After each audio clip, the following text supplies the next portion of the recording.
Hace algún tiempo platicaba con un amigo, muy buena persona y no es cristiano, pero es católico como muchos que no practican, ¿verdad?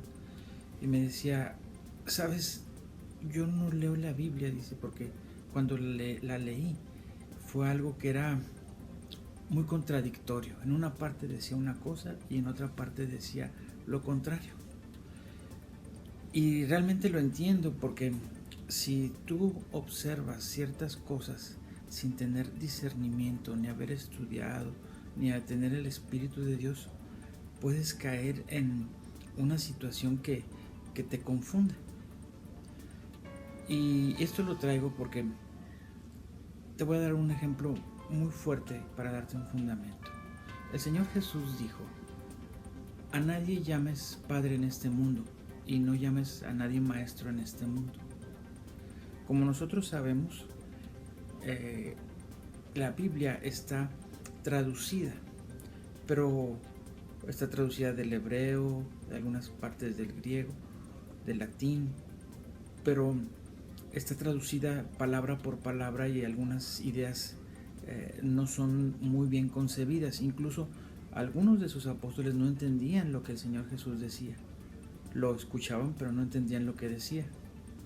¿Por qué el Señor dijo que no llames a nadie Padre en este mundo? ¿Y cómo es que Pablo dice, yo soy su padre espiritual en el Evangelio? Como el apóstol Juan dice, hijitos míos. Y vemos cómo ese principio de paternidad es muy arraigado. Incluso, ¿cómo no vas a llamar padre a tu padre que te engendra en este mundo? Entonces hay algo profundo que quiero compartir contigo. Cuando el hombre cede en el Edén el control de este mundo a Satanás al desobedecer a Dios, él entra en una maldición. Dios no maldice, Dios le dijo al hombre lo que le había de acontecer a causa de su desobediencia. Él no le deseó ningún mal, sino simplemente le reveló cuál iba a ser su mal, incluso a la serpiente, a Adán y a Eva. A cada uno le dijo que le iba a acontecer. Porque Satanás comenzó a crear sistemas de maldición, de perversión, aún para esta misma tierra. Uno de ellos es revelado al paso del tiempo y se conoce, incluso se levanta como un imperio llamado Egipto, en el cual el mismo pueblo de Dios fue atrapado ahí. En un tiempo fue bendecido ahí, pero en otro tiempo cayó cautivo. Y Moisés se levanta para sacar al pueblo de Egipto. Pero ese sistema sigue vigente.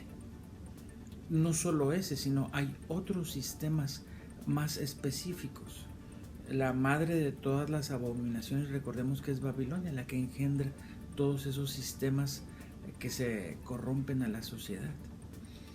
¿Y cómo la corrompen? Crean ideas, crean tradiciones, crean economías, crean culturas que vienen a crear en nosotros una idea, nos alimentan. Esas ideas añadidas al deseo pecaminoso de nuestra carne conciben pecado. Veamos lo que dice el Salmo 7, 14. Dice, he aquí, ha tenido parto de iniquidad, concibió trabajo y parió mentira.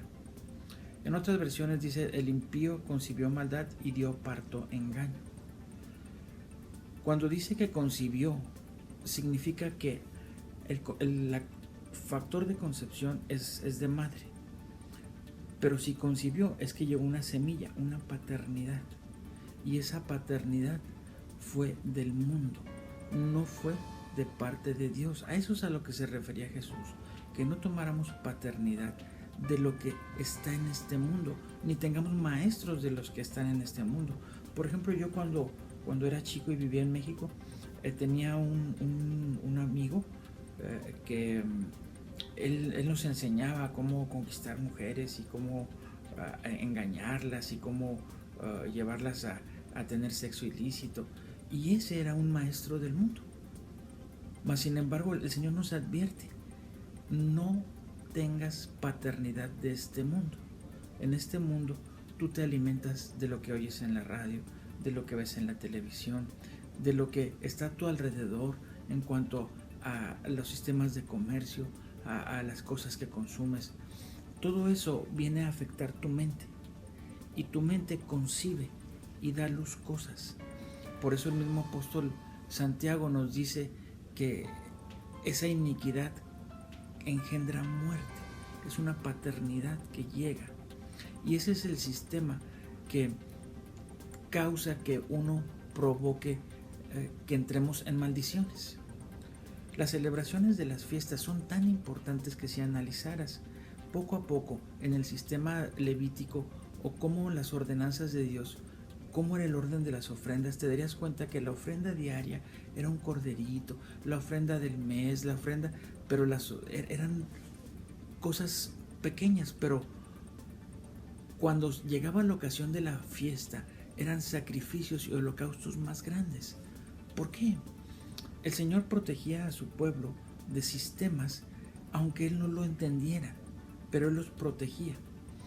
Y cuando ellos iban y sacrificaban, ellos obtenían una bendición de parte de Dios, que cada una de las primeras 3 fiestas que son en relación a el gobierno o el sistema egipcio, lo cual es Pascua, Pentecostés y Tabernáculos o Sucot, son en esa relación. Hay otras importantes en relación a Babilonia, por ejemplo, lo que es la fiesta de Esther al final del año, que es en el invierno, el Purim, o la fiesta del Hanukkah, que es en relación al sistema griego de conquista griego. Cada uno de esos sistemas tiene un propósito para ti, para pervertirte, para corromperte. Las ofrendas de las fiestas te dan una protección extra, una protección que te va a liberar en el transcurso del año. En las épocas del año tú eres atacado de ciertas maneras, Satanás trabaja como un ejército trabaja ordenado. Él te ataca por temporadas, incluso en las horas del día tienes ciertas entidades que te atacan. Por eso son las vigilias, cada una tiene un propósito. Entonces, las celebraciones de la fiesta, recordamos que la Pascua, la promesa es que no hay plaga de mortandad. Si tú celebras la Pascua, la promesa es que no habrá plaga de mortandad. Jesús, nuestro Señor, se revela como la Pascua y Él nos da vida. El que en Él creyere tendrá vida. Mas sin embargo, Pablo, hemos hablado otras veces cómo él sigue exhortando a seguir las fiestas, porque a Él es revelado el sentido espiritual, igual que los mandamientos que eran realizados por aquellas personas del pueblo hebreo, como un mandato sin que entendieran el sentido espiritual. El decir no matarás era una orden, pero el que nosotros nos diga no matarás es porque nosotros somos portadores de vida.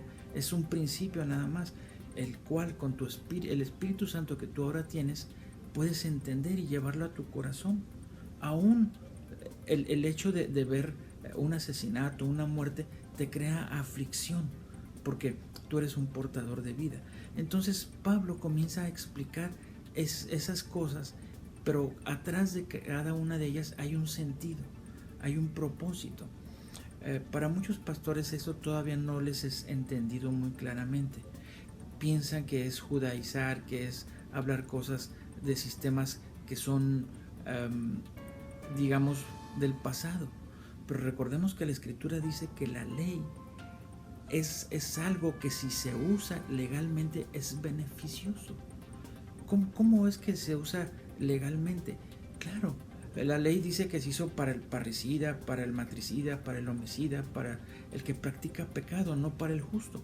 Lo que quiere dar a entender es de que te protege de los sistemas que te llevan a hacer ese tipo de cosas.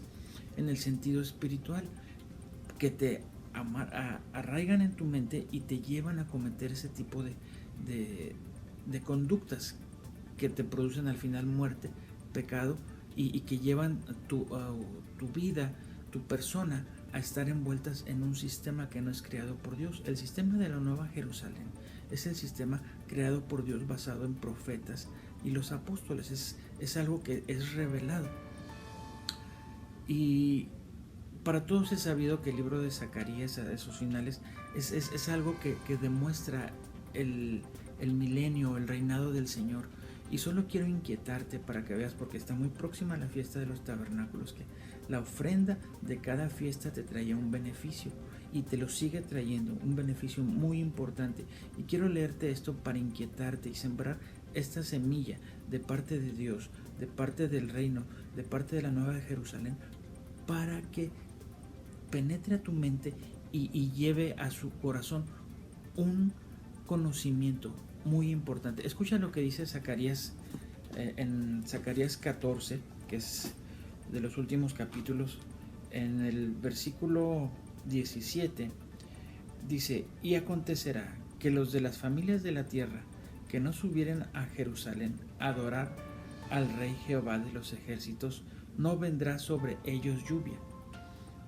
Y te voy a leer desde el verso 16, dice: y todos los que quedaren de las naciones que se levantaron contra Jerusalén subirán de año en año a adorar al Rey de Reyes y a celebrar la fiesta del Sukkot, la fiesta de las cabañas o de los tabernáculos. Estoy leyendo Isaías 14, 16 y 17. Y el verso 17 dice: y acontecerá que de las familias de la tierra que no subieren a Jerusalén a adorar al Rey, no vendrá sobre ellos lluvia. Y fíjate lo que dice el 18: y si la familia de Egipto no subiere y no viniere, sobre ellos no habrá lluvia, vendrá la plaga con que Jehová herirá a las gentes. Eso estamos hablando ya de un reino establecido por Dios. Entonces, yo quiero advertirte que te acerques a las personas que tienen sabiduría acerca de estos temas. En cada ciudad el Señor ha levantado personas que se han inquietado. No solamente el diezmo tiene un propósito, ni tus ofrendas continuas, sino que hay tiempos de Dios para tomar bendición. Y recuerda la promesa. La promesa es que habrá lluvia. Sin lluvia no hay crecimiento, aunque tengas buena tierra y buena semilla.